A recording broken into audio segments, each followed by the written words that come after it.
ಮಧ್ಯರಾತ್ರಿ ಮಹಾಮಳೆ, ಬೆಂಗಳೂರಲ್ಲಿ ಪ್ರವಾಹ ಸೃಷ್ಟಿ, ತೇಲಿದ ಕಾರುಗಳು, ಮುಳುಗಿದ ಮನೆಗಳು, ಗೋಡೆಗಳು ಕುಸಿತ, ಧರೆಗುರುಳಿದ ಮರಗಳು, ಹಲವು ಏರಿಯಾಗಳಿಗೆ ಜಲದಿಗ್ಬಂಧನ. ಯಾವ ಪ್ರದೇಶದಲ್ಲಿ ಹೆಚ್ಚು ಮಳೆ, ಎಲ್ಲೆಲ್ಲಿ ಏನೇನು ಅವಾಂತರ, ಇಲ್ಲಿದೆ ನೋಡಿ ಆ ಡೀಟೇಲ್ಸ್.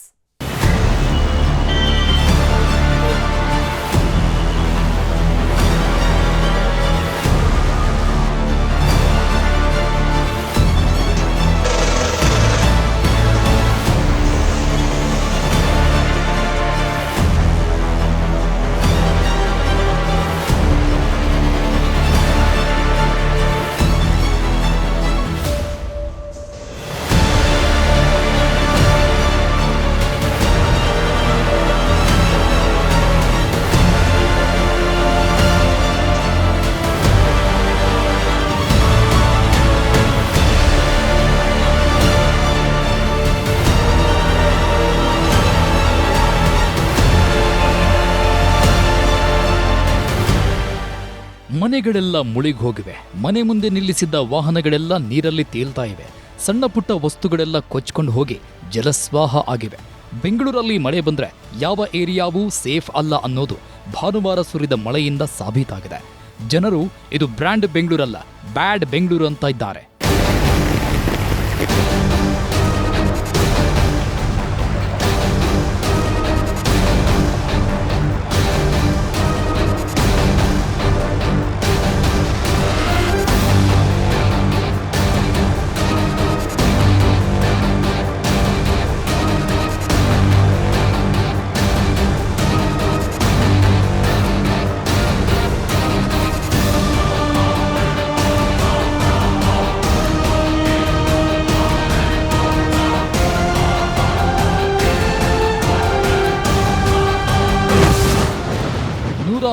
ಮಿಲಿಮೀಟರ್ ಮಹಾಮಳೆಗೆ ಬೆಂಗಳೂರಲ್ಲಿ ಜಲಪ್ರಳಯ. ಮುಳುಗಿದ ಮನೆಗಳು, ತೇಲಿದ ಕಾರುಗಳು, ಬೆಚ್ಚಿ ಬೀಳಿಸೋ ಪ್ರವಾಹ ದೃಶ್ಯಗಳು, ಧರೆಗುರುಳಿದ ಮರಗಳು, ಮನೆಗಳು, ಗೋಡೆ ಕುಸಿದು ಬಿದ್ದು ಮಹಿಳೆ ಸಾವು. ಒಂದು ವಾರದಿಂದ ಬೆಂಗಳೂರಲ್ಲಿ ಮಳೆ ಆಗ್ತಾ ಇತ್ತು.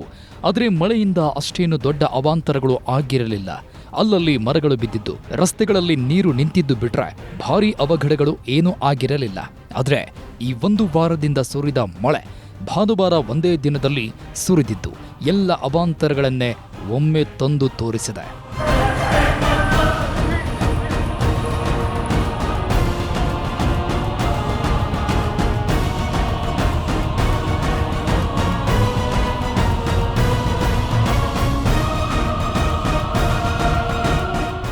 ಇದು ಮಳೆಯಲ್ಲೇ ರಣಮಳೆ, ರಣಭೀಕರ ಮಳೆ.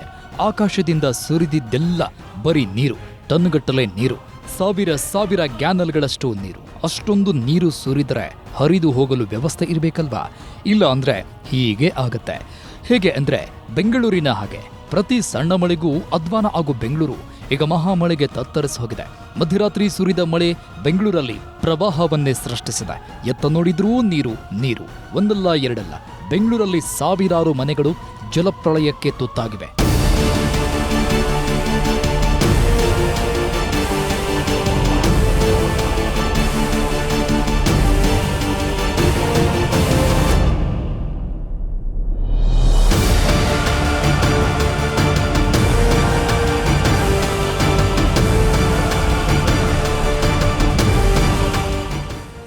ರಸ್ತೆಯಲ್ಲಿ ನಿಂತಿದ್ದ ವಾಹನಗಳು ಮುಳುಗಿ ಹೋಗಿವೆ. ಮನೆಗಳಿಗೆ ನೀರು ನುಗ್ಗಿದೆ. ಮರಗಳ ಜೊತೆಗೆ ಮನೆಗಳೂ ಕುಸಿದು ಬಿದ್ದಿವೆ. ಒಂದೊಂದು ದೃಶ್ಯಗಳು ಅತ್ಯಂತ ಭಯಾನಕವಾಗಿವೆ. ಜನರು ಮನೆಗಳಿಂದ ಆಚೆ ಬಂದ್ರೆ ಈಜಿಕೊಂಡು ಬರಬೇಕಾದ ಪರಿಸ್ಥಿತಿ ಇದ್ದು, ಯಾರೂ ಆಚೆ ಬರದೆ ಮನೆಗಳಲ್ಲೇ ಬಂಧಿಯಾಗಿದ್ದಾರೆ. ಅವರಿಗೆಲ್ಲ ಮನೆಗಳಿಗೆ ಆಹಾರದ ಪೊಟ್ಟಣಗಳನ್ನ ಕೊಡ್ಲಾಗ್ತಾ ಇದೆ.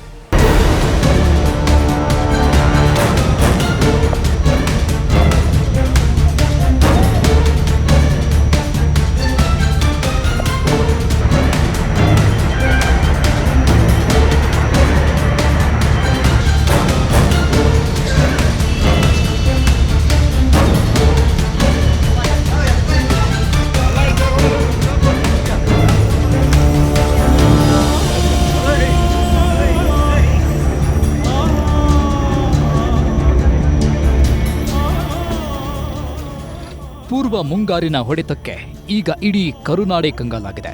ಊರೂರಲ್ಲೂ ಮಹಾಮಳೆಯ ಆರ್ಭಟ ಶುರುವಾಗಿದೆ. ಜನಜೀವನ ನಲುಗೋಗ್ತಿದೆ. ರಸ್ತೆಗಳೆಲ್ಲ ಕೆರೆಗಳಂತಾಗಿದ್ದು ಊರು ಕೇರಿಗಳೆಲ್ಲ ಮುಳುಗೇಳುತ್ತಿವೆ. ಇನ್ನು 5 ದಿನ ರಾಜ್ಯದಲ್ಲಿ ಭಾರೀ ಮಳೆಯಾಗಲಿದೆ ಅಂತ ಹವಾಮಾನ ಇಲಾಖೆ ಮಾಹಿತಿ ಕೊಟ್ಟಿದೆ. ಮುಂದಿನ ದಿನಗಳಲ್ಲಿ ಪೂರ್ವ ಮುಂಗಾರು ಮಳೆ ಮತ್ತಷ್ಟು ಚುರುಕುಗೊಳ್ಳಲಿದೆ ಅಂತ ಹವಾಮಾನ ಇಲಾಖೆ ವಾರ್ನಿಂಗ್ ಕೊಟ್ಟಿದೆ.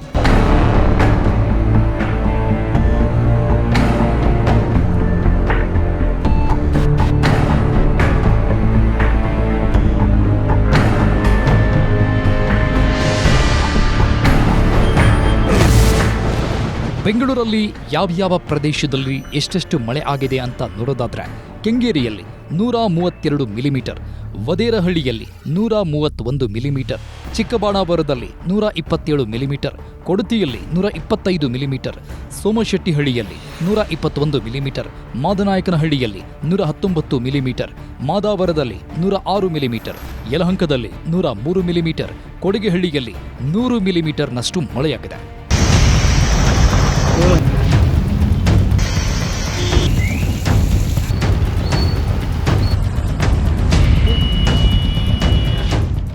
ಎಸ್, ಬೆಂಗಳೂರಲ್ಲಿ ಒಂದೇ ರಾತ್ರಿಗೆ ಜಲಪ್ರಳಯ ಸೃಷ್ಟಿಯಾಗುವಷ್ಟು ಮಳೆಯಾಗಿದೆ.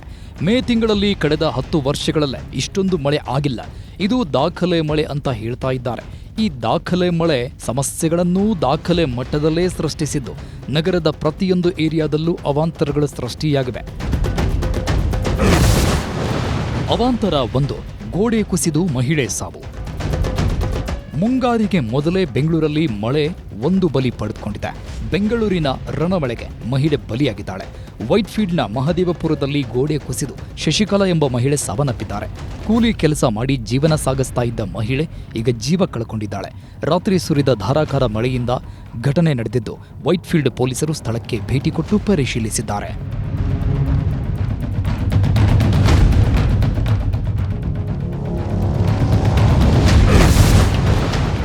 ಅವಾಂತರ 2, ಹಸುಗೂಸನ್ನ ಎತ್ಕೊಂಡು ಓಡಿದ ತಾಯಿ. ಭಾನುವಾರ ಮುಂಜಾನೆ ಮಳೆ ಆರ್ಭಟ ಹೇಗಿತ್ತು ಅಂದ್ರೆ, ಕೆಲವೇ ಗಂಟೆಗಳಲ್ಲಿ ಹಳ್ಳ ಕೊಳ್ಳಗಳು ತುಂಬೋಗಿದ್ವು. ಜನರು ಮಲಗಿದ್ದಾಗಲೇ ಮನೆಗಳಿಗೆ ನೀರು ನುಗ್ಗಿದ್ವು. ಕೆಲವೇ ನಿಮಿಷಗಳಲ್ಲಿ ಮನೆಗಳೂ ಜಲಾವೃತ ಆಗಿದ್ವು. ಅದೇ ರೀತಿ ಥಣಿಸಂದ್ರದ ನಂದಗೋಕುಲ ಬಡಾವಣೆಯಲ್ಲೂ ಮಳೆ ಅವಾಂತರಗಳನ್ನು ಸೃಷ್ಟಿಸಿದ್ದು. ಮಹಾ ಮಳೆಗೆ ಬೆದರಿದ ತಾಯಿ ಒಬ್ಬರು ತನ್ನ 2 ತಿಂಗಳ ಹಸುಗೂಸಿನೊಂದಿಗೆ ಮನೆ ಬಿಟ್ಟು ತೆರಳಿದ್ದಾರೆ. ಮನೆಯೊಳಗೆ ನೀರು ತುಂಬಿರುವ ಹಿನ್ನೆಲೆಯಲ್ಲಿ 2 ತಿಂಗಳ ಮಗುವನ್ನ ಕರೆದು ಕುಟುಂಬಸ್ಥರ ಮನೆಗೆ ಮಹಿಳೆ ಹೋಗಿದ್ದು ಈ ದೃಶ್ಯ ಮನಕಲುಕುವಂತಿದೆ.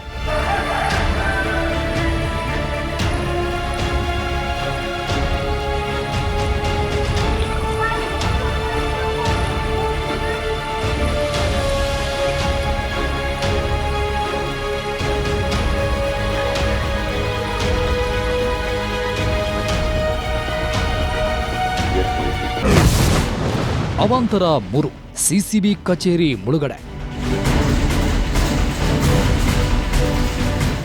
ಬೆಂಗಳೂರಲ್ಲಿ ಮಳೆಗೆ 10 ಹಲವು ಅವಾಂತರಗಳು ಸೃಷ್ಟಿಯಾಗಿತ್ತು.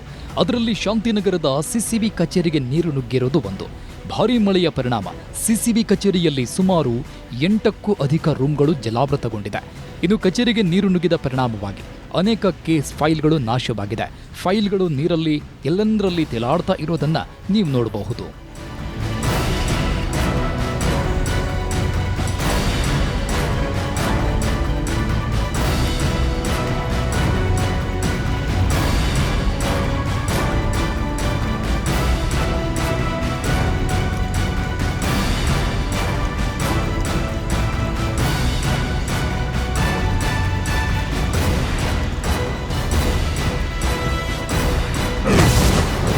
ಅವಾಂತರ 4, ಕೋರಮಂಗಲದಲ್ಲಿ ಪ್ರವಾಹ. ಉತ್ತರಾಖಂಡ್, ಹಿಮಾಚಲ ಪ್ರದೇಶ, ಕಾಶ್ಮೀರ ಇಂಥ ಕಡೆ ಮಾತ್ರ ಪ್ರವಾಹ ಬರುತ್ತೆ ಅಂತ ಎಲ್ಲರೂ ಅಂದ್ಕೊಂಡಿದ್ರು. ಆದರೆ ಈಗ ಬೆಂಗಳೂರಲ್ಲೂ ಪ್ರವಾಹ ಸೃಷ್ಟಿಯಾಗಿದೆ. ಅದನ್ನ ಕೆಲವು ದೃಶ್ಯಗಳು ತೋರಿಸ್ತಾ ಇವೆ ನೋಡಿ. ಈಗ ನೀವು ನೋಡ್ತಾ ಇರೋದು ಕೋರಮಂಗಲದ ST ಬೆಡ್ ಲೇಔಟ್. ಇಲ್ಲಿ ಭಾರೀ ಮಳೆಯಿಂದಾಗಿ ಪ್ರವಾಹವೇ ಸೃಷ್ಟಿಯಾಗಿದೆ. ಇಡೀ ಏರಿಯಾಗೆ ಜಲದಿಗ್ಬಂಧನವಾಗಿದ್ದು ಜನರು ಪರದಾಡ್ತಿದ್ದಾರೆ. ಸಣ್ಣ ಮಕ್ಕಳಿಗೂ ಹಾಲು ತರಲಾಗದೆ ಪೋಷಕರು ಕಂಗಾಲಾಗಿದ್ದಾರೆ. ಜನಪ್ರತಿನಿಧಿಗಳಿಗೆ ಸ್ಥಳೀಯರು ಹಿಡಿಶಾಪ ಹಾಕಿದ್ದಾರೆ.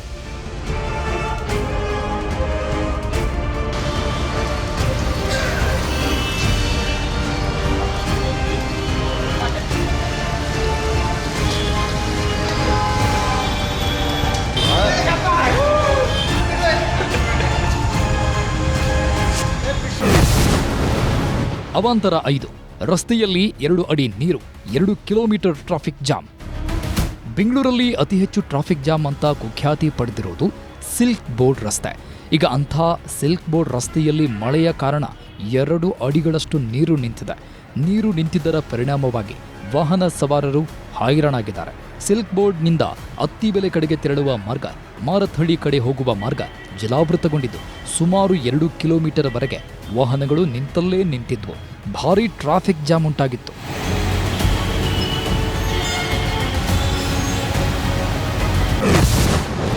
ಅವಾಂತರ 6, ಕುಸಿದು ಬಿದ್ದ ಬಸ್ ಸ್ಟ್ಯಾಂಡ್. ಮಳೆರಾಯನ ಆರ್ಭಟಕ್ಕೆ ಬಸ್ ಸ್ಟ್ಯಾಂಡ್ ಕುಸಿದು ಬಿದ್ದು ಹೋಗಿದೆ. ಬೆಂಗಳೂರಿನ ಕೆಆರ್ ಸರ್ಕಲ್ ಬಳಿ ಈ ಘಟನೆ ನಡೆದಿದ್ದು Visvesvaraya engineering college bus stop ಕುಸಿದು ನೆಲಮುಟ್ಟಿದೆ. ಬೆಳಗ್ಗಿನ ಜಾವ ಸುರಿದ ಭಾರೀ ಮಳೆಗೆ ಈ ಅವಾಂತರ ಸಂಭವಿಸಿದ್ದು. ಯಾವುದೇ ಅನಾಹುತ ಆಗಿಲ್ಲ. ಈ ಬಸ್ ಸ್ಟಾಪ್ ಪಕ್ಕದಲ್ಲೇ ಕಾಲೇಜು ಇರೋದ್ರಿಂದ ವಿದ್ಯಾರ್ಥಿಗಳು ಇದೇ ಬಸ್ ಸ್ಟಾಪ್ನಲ್ಲಿ ಬಸ್ಗಾಗಿ ಕಾಯ್ತಾ ಇರ್ತಾರೆ. ಆದರೆ ಬೆಳಗ್ಗಿನ ಜಾವ ಆಗಿದ್ರಿಂದ ಯಾವುದೇ ಅನಾಹುತ ಸಂಭವಿಸಿಲ್ಲ.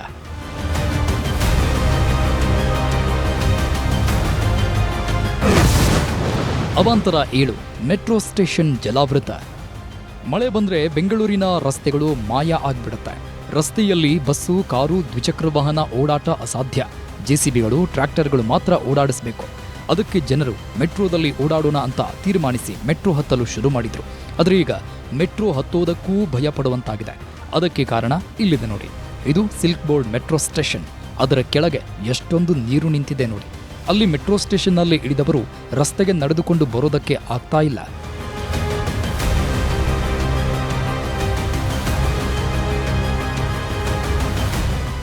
ರಸ್ತೆಗಳಲ್ಲಿ ನಿಂತಿರೋ ನೀರನ್ನ ಹೊರಹಾಕಲು ಜೆಸಿಬಿಗಳು ಕಷ್ಟ ಪಡ್ತಾ ಇವೆ. ರೋಡ್ನಲ್ಲಿ ಹಾಕಿದ್ದ ಡಿವೈಡ್ ಬೋರ್ಡ್ಗಳನ್ನೆಲ್ಲ ತೆರವುಗೊಳಿಸಲಾಗ್ತಾ ಇದೆ. ಆದರೂ ಸಹ ನೀರಿನ ಪ್ರಮಾಣ ಕಡಿಮೆ ಆಗ್ತಾ ಇಲ್ಲ. ಅವಾಂತರ 8, ಹೊರಮಾವು ಮುಳುಗಡೆ. ಎಸ್ಡಿಆರ್ಎಫ್ನಿಂದ ವೃದ್ಧರ ರಕ್ಷಣೆ. ಬೆಂಗಳೂರಿನ ಹೊರಮಾವು ಪ್ರದೇಶ ಸಂಪೂರ್ಣವಾಗಿ ಜಲಾವೃತವಾಗಿದೆ. ರಸ್ತೆಯೇ ಕಾಣ್ತಾ ಇಲ್ಲ. 2 ಜೆಸಿಬಿಗಳ ಮೂಲಕ ನೀರನ್ನ ಹೊರಹಾಕೋ ಪ್ರಯತ್ನ ಮಾಡಲಾಗ್ತಾ ಇದೆ. ನೀವು ದೃಶ್ಯಗಳಲ್ಲಿ ನೋಡಬಹುದು ಜೆಸಿಬಿಗಳು ಹೇಗೆ ನೀರನ್ನ ಹೊರಹಾಕ್ತಾ ಇದ್ದಾವೆ ಅಂತ. ಸದ್ಯ ಎಲ್ಲ ಕಡೆ ನೀರು ನಿಂತಿರೋದ್ರಿಂದ ವೃದ್ಧರು ಮನೆಯಿಂದ ಆಚೆ ಬರದಂತಹ ಪರಿಸ್ಥಿತಿ ನಿರ್ಮಾಣ ಆಗಿದ್ದು ಅಂಥವರನ್ನ ರಬ್ಬರ್ ಬೋಟ್ ತರೋ ಮೂಲಕ ರಕ್ಷಣೆ ಮಾಡಲಾಗಿದೆ.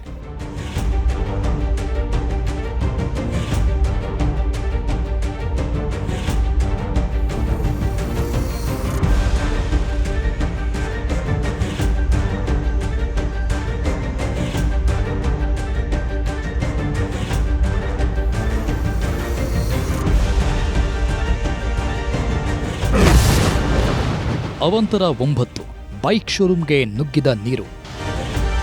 ಕೋರಮಂಗಲದಲ್ಲಿ ಮಳೆ ಪ್ರವಾಹವನ್ನೇ ಸೃಷ್ಟಿಸಿದೆ. ಈ ಪ್ರವಾಹ ಭಾರೀ ಅವಾಂತರಗಳನ್ನ ಸೃಷ್ಟಿ ಮಾಡಿದೆ.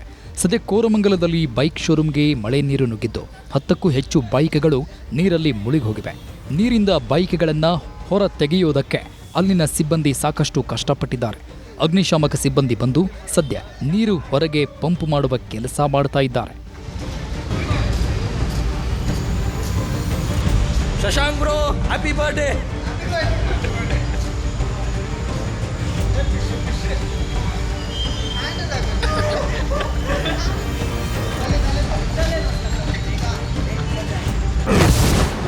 ಅವಾಂತರ 10, ಮನೆಗಳಿಗೆ ನುಗ್ಗಿದ ನೀರು. ರಾಜಕಾಲುವೆಗಳ ಸಮಸ್ಯೆಯೋ ಅಥವಾ ಚರಂಡಿ ಸ್ವಚ್ಛತೆ ಮಾಡದೇ ಇರೋದು, ಒಟ್ಟಾರೆ ಮಳೆ ಬಂದ್ರೆ ಬೆಂಗಳೂರಿಗೆ ಸಂಕಷ್ಟ ಎದುರಾಗ್ತಾ ಇದ್ದು ಈಗ ಸಾಕಷ್ಟು ಮನೆಗಳಿಗೆ ನೀರು ನುಗ್ಗಿದೆ. ಕೋರಮಂಗಲದ 4ನೇ ಸಿ ಬ್ಲಾಕ್ ನಿವಾಸಿಗಳ ಮನೆಗಳಿಗೆ ನೀರು ನುಗ್ಗಿದ್ದು ಜನರು ಮನೆಗಳಿಂದ ನೀರು ಹೊರಹಾಕಲು ಪರದಾಡಿದ್ದಾರೆ. ಬೆಳಿಗ್ಗೆಯಿಂದ ಮನೆಯಲ್ಲಿದ್ದ ನೀರನ್ನ ಹೊರಗೆ ತೆಗೆದು ಸ್ವಚ್ಛಗೊಳಿಸುತ್ತಿದ್ದಾರೆ.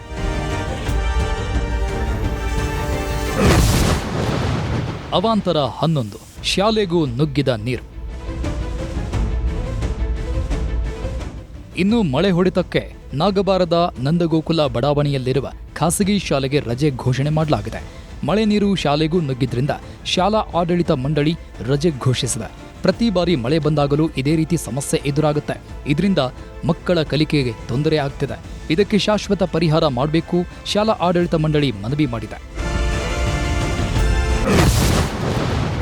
ಅವಾಂತರ 12, ಮಾನ್ಯತಾ ಟೆಕ್ ಪಾರ್ಕ್ನಲ್ಲಿ ಮತ್ತೆ ಪ್ರವಾಹ.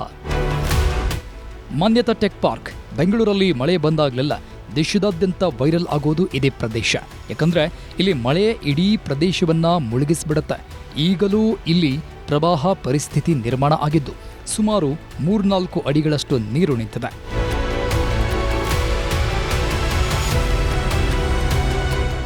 ಕಳೆದ ವರ್ಷವೂ ಇಲ್ಲಿ ಮಳೆ ಬಂದಾಗ ಪ್ರವಾಹ ಪರಿಸ್ಥಿತಿ ನಿರ್ಮಾಣ ಆಗಿತ್ತು. ಇಲ್ಲಿ ಮಳೆಯಿಂದಾಗಿ ಜಲಪಾತವೇ ಸೃಷ್ಟಿಯಾಗಿತ್ತು.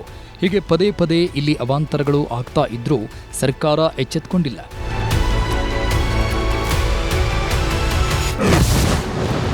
ಅವಾಂತರ 13, ನೀರಲ್ಲಿ ಮುಳುಗಿ ನಾಯಿ ಸಾವು.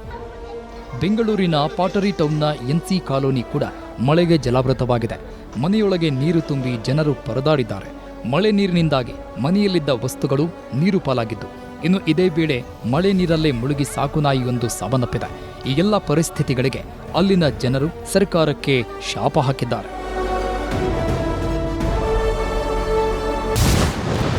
ಅವಾಂತರ 14, ವಿಧಾನಸೌಧಕ್ಕೆ ನುಗ್ಗಿದ ನೀರು. ತಗ್ಗು ಪ್ರದೇಶಗಳಿಗೆ ನೀರು ನುಗ್ಗೋದು, ಕೆಳಗೆ ಇರೋ ಮನೆಗಳು ಜಲಾವೃತ ಆಗುವುದು ಎಲ್ಲ ಸಾಮಾನ್ಯ. ಆದರೆ ಸರ್ಕಾರದ ಮನೆಗೆ ನೀರು ನುಗ್ಗಿದೆ. ಎಲ್ಲ ಸಮಸ್ಯೆಗಳು ಬಗೆಹರಿಬೇಕಾದ ಸ್ಥಳ ವಿಧಾನಸೌಧಕ್ಕೆ ಮಳೆ ನೀರು ನುಗ್ಗಿದೆ. ಅದು 3 ಅಂತಸ್ತಿನ ಕಟ್ಟಡದಲ್ಲಿ ವಿಧಾನಸೌಧದ 3ನೇ ಅಂತಸ್ತಿಗೆ ನೀರು ಬಂದಿದ್ದು ಅದನ್ನು ಕ್ಲೀನ್ ಮಾಡೋ ಕೆಲಸ ಮಾಡಲಾಗಿದೆ.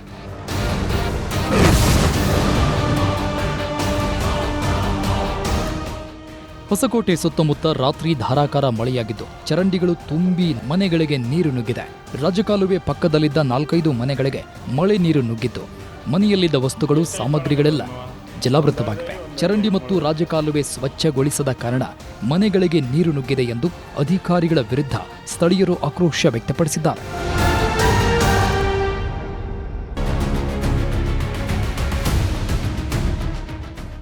ಭಾನುವಾರ ಸೋಮವಾರ ಮುಂಜಾನೆ ಬೆಂಗಳೂರಲ್ಲಿ ಸುರಿದಿರೋದು ಬರೋಬ್ಬರಿ 103 ಮಿಲಿಮೀಟರ್ ಮಳೆ.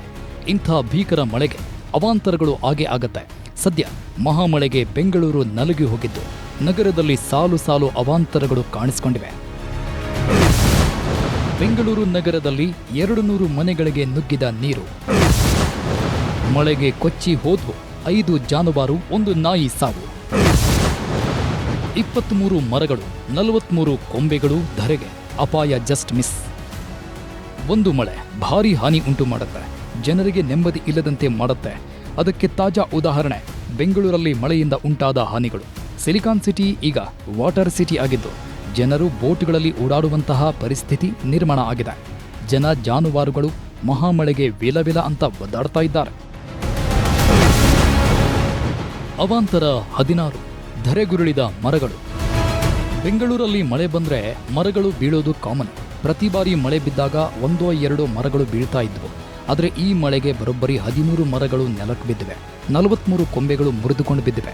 ಇದರಿಂದ ವಾಹನಗಳು ಜಖಮ್ಮಾಗಿದ್ದು ಜನರು ಅಪಾಯದಿಂದ ಜಸ್ಟ್ ಮಿಸ್ ಆಗಿದ್ದಾರೆ. ಬಳ್ಳಾರಿ ರಸ್ತೆಯಲ್ಲಿ ಬೃಹತ್ ಮರವೊಂದು ರಸ್ತೆಗೆ ಬಿದ್ದಿದ್ದು ಇದರಿಂದ ರಸ್ತೆ ಬದಿ ನಿಲ್ಲಿಸಿದ್ದ ವಾಹನಗಳೆಲ್ಲ ಜಖಮ್ಮಾಗಿವೆ.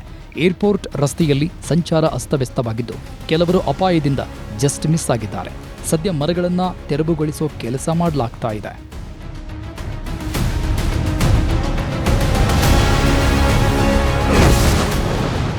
ಅವಾಂತರ 17, ವಿಲ್ಸನ್ ಗಾರ್ಡನ್ನಲ್ಲಿ ಮುಳುಗಿದ ಬಸ್, ಕಾರುಗಳು. ಶಾಂತಿನಗರ ವಿಲ್ಸನ್ ಗಾರ್ಡನ್ನಲ್ಲಿ ಮಳೆಗೆ ಭಾರೀ ಅವಾಂತರ ಸೃಷ್ಟಿಯಾಗಿದೆ. ಇದೇ ವೇಳೆ ಕೆಎಸ್ಆರ್ಟಿಸಿ ಸ್ಲೀಪರ್ ಬಸ್ ನೀರಲ್ಲಿ ಮುಳುಗಿದೆ. ಆ ಪ್ರದೇಶದಲ್ಲೆಲ್ಲ ಸುಮಾರು 3-4 ಅಡಿ ನೀರು ನಿಂತಿದ್ದು ಅದರಲ್ಲಿ ಬಸ್ಸುಗಳು, ಕಾರುಗಳು ಮುಳುಗುವ ಹಂತ ತಲುಪಿವೆ. ಅಷ್ಟೇ ಅಲ್ಲದೆ ವಿಲ್ಸನ್ ಗಾರ್ಡನ್ ರಾಜಕಾಲುವೆ ನೀರು ಮನೆಗಳಿಗೂ ನುಗ್ಗಿದ್ದು ಭಾರೀ ಅವಾಂತರ ಉಂಟಾಗಿದೆ. ಬಟ್ಟೆ, ಬರೆ, ದಿನಸಿ ವಸ್ತುಗಳೆಲ್ಲ ನೀರು ಪಾಲಾಗಿದೆ.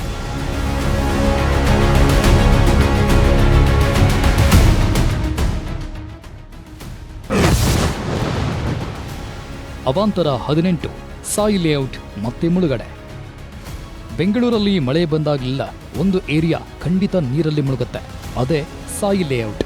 ಹೊರಮಾವು ಪ್ರದೇಶದಲ್ಲಿರೋ ಸಾಯಿ ಲೇಔಟ್ ಈ ಮಳೆಗೂ ಜಲಾವೃತ ಆಗಿದ್ದು ಜನರು ಮನೆಗಳಿಂದ ಆಚೆ ಬರೋದಕ್ಕೂ ಆಗದಂತಹ ಪರಿಸ್ಥಿತಿ ನಿರ್ಮಾಣ ಆಗಿದೆ.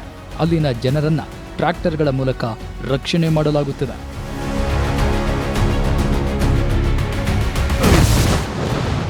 ಅವಾಂತರ 19, ದೇವಾಲಯಗಳು ಮುಳುಗಡೆ.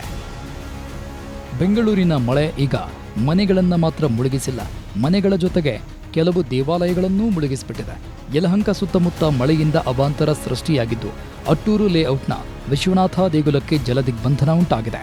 ಇತಿಹಾಸ ಪ್ರಸಿದ್ಧ ಕಾಶಿ ವಿಶ್ವನಾಥ ದೇವಸ್ಥಾನ ನೀರಲ್ಲಿ ಮುಳುಗಿದೆ. ದೇವಸ್ಥಾನ ಕಲ್ಯಾಣಿ ತುಂಬಿ ಹರಿದ ಪರಿಣಾಮ ದೇವಸ್ಥಾನ ಅರ್ಧದಷ್ಟು ಮುಳುಗಡೆಯಾಗಿದೆ.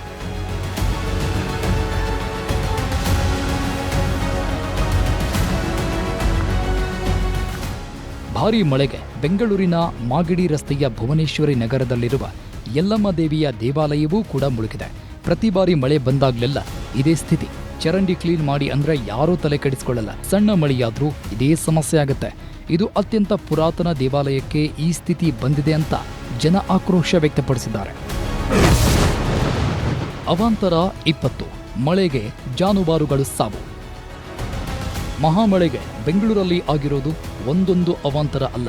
ನಗರದ ವಿವಿಧ ಭಾಗಗಳಲ್ಲಿ 200ಕ್ಕೂ ಹೆಚ್ಚು ಮನೆಗಳಿಗೆ ನೀರು ನುಗ್ಗಿದೆ. ಮಳೆ ನೀರಿಗೆ 5 ಜಾನುವಾರುಗಳು ಹಾಗೂ 1 ಸಾಕು ನಾಯಿ ಸಾವನ್ನಪ್ಪಿವೆ.